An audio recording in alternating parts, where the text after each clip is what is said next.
Big show with me, Alex Belfield. Now, my next guest is a man who cost me my job the last time I spoke to him. Piers Morgan, how are you? Well, I'm very concerned to hear that. Don't laugh. This is very serious. I mean, my children nearly starved because of you.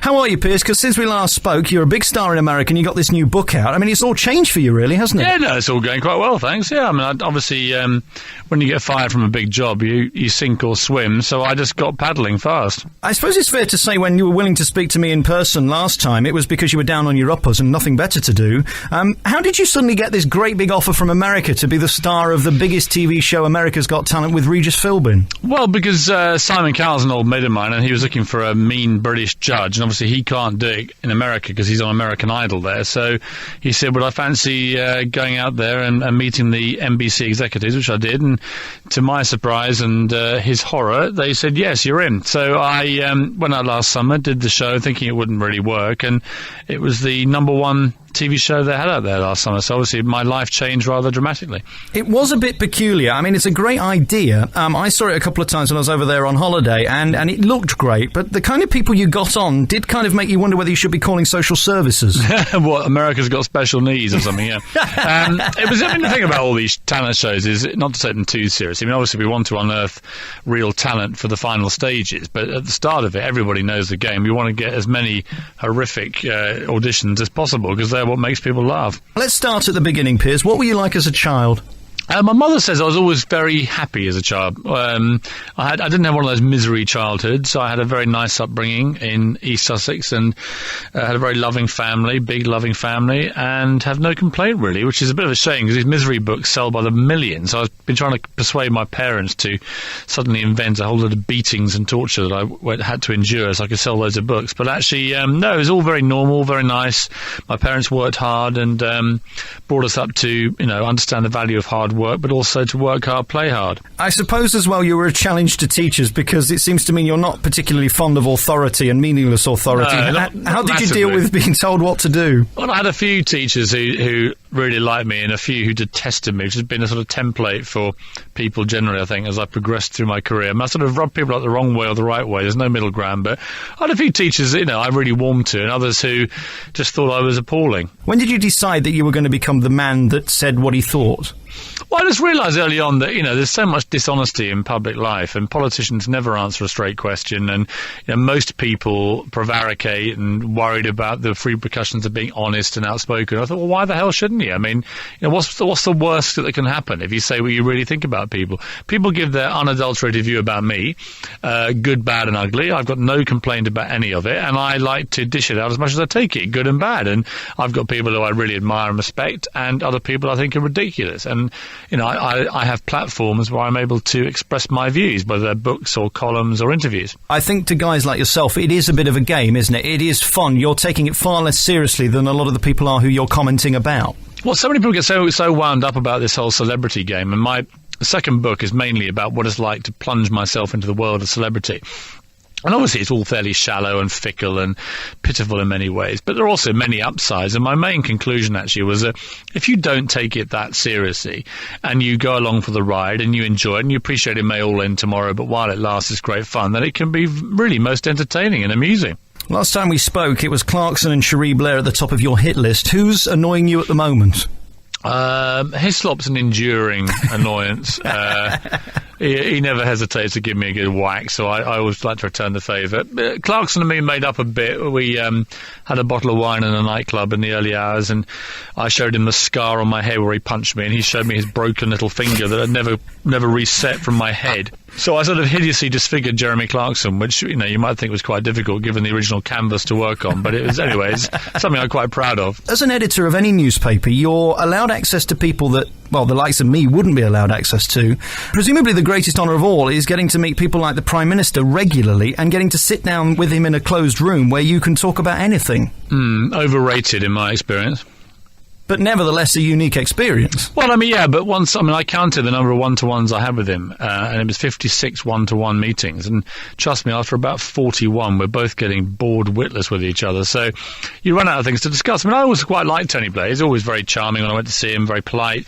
He'd pour the tea, he'd chat about, world events and stuff. It's all quite civilised, but all vaguely pointless. It never really got either of us anywhere. I mean, I used to go back and still bury him on the front page about Iraq. He would go away still thinking I was slightly mad and unhinged, and his wife would go away still hating me. So I never really saw the point of it all. I think these prime ministers need to spend less time worrying about the media and more time focusing on doing what they think is the right thing. You've got this new book out, and you're basically talking about the life of being a celebrity. Is there any point to it other than to get free stuff? Because celebrity doesn't mean anything. It doesn't mean you're talented. It doesn't mean you're intelligent. It doesn't mean you're necessarily good at what you do. It just means you're well known. Yeah, completely. And also, people do treat you in a very different way if you're famous. And that's which I find really sort of weird and not very healthy. I think that 1 minute you're anonymous, as I was in America, and people would treat me in the way they would ordinary people, if you like.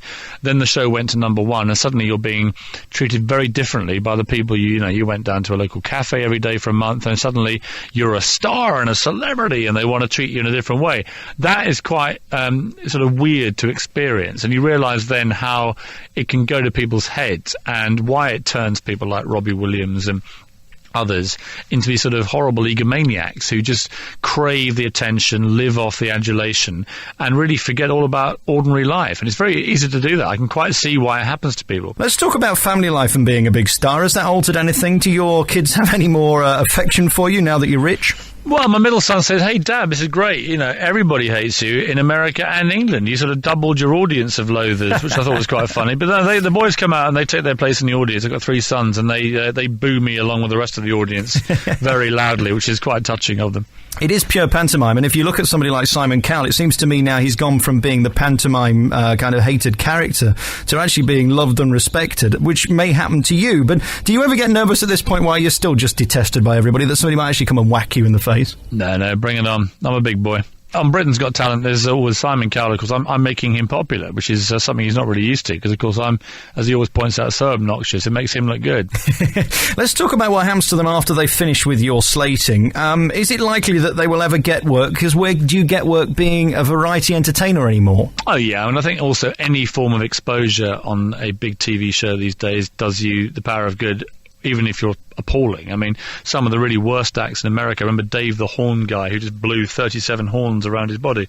Most annoying man I've ever met in my life. He apparently is now doing Vegas.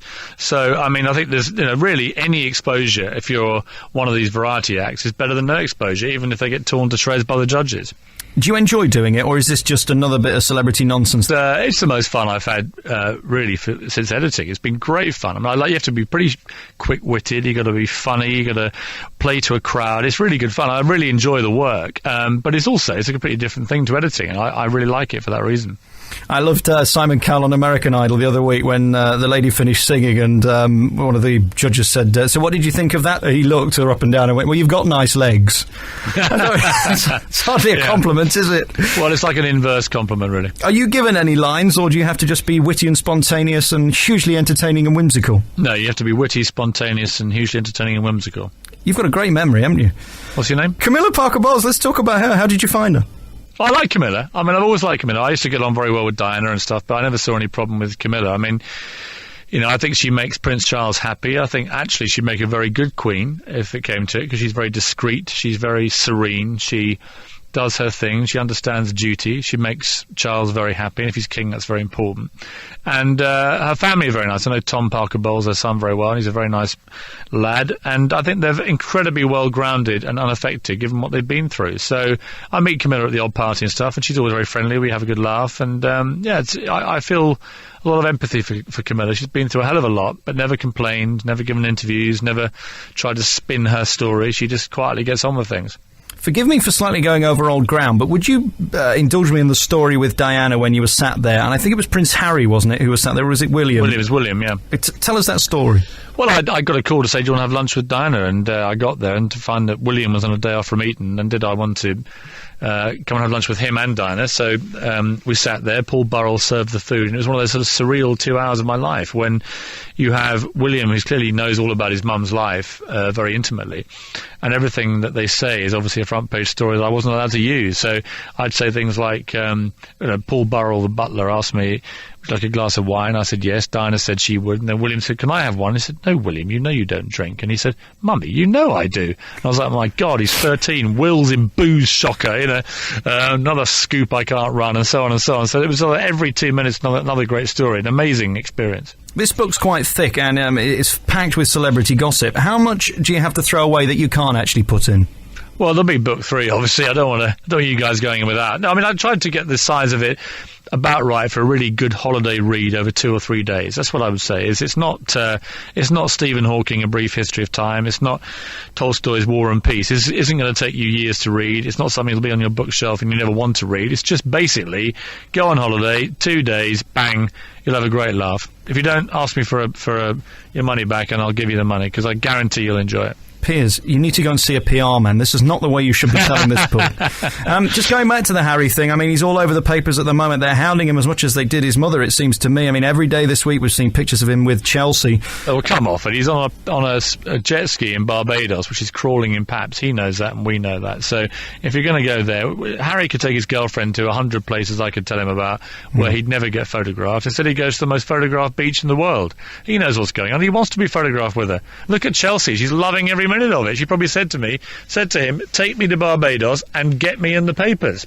So you have no sympathy for him whatsoever? I think he handles himself very well. I never hear Harry complaining too much. He comes out when he's drunk at a nightclub sometimes and beats up photographers. Good luck to him. Why not?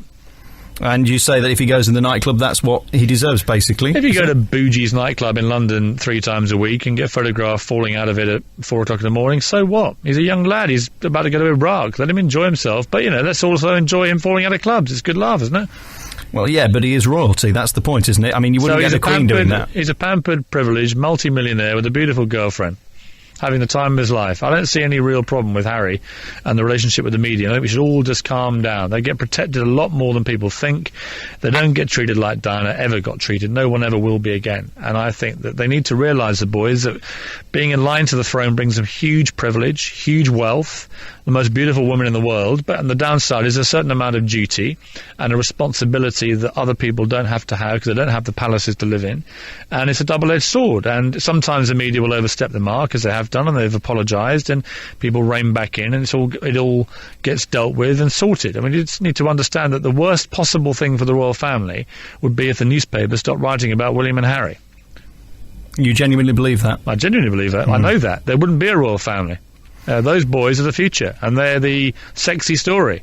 And just as Diana kept the royal family going through some pretty dark years, through sheer force of personality, so will these boys. And there's a balance to be struck, A lot of the publicity about them is good publicity. Some of it is not so good, but I haven't seen anything disastrous yet. Well, he hasn't gone to Iraq yet. What do you think about that? Should he be going?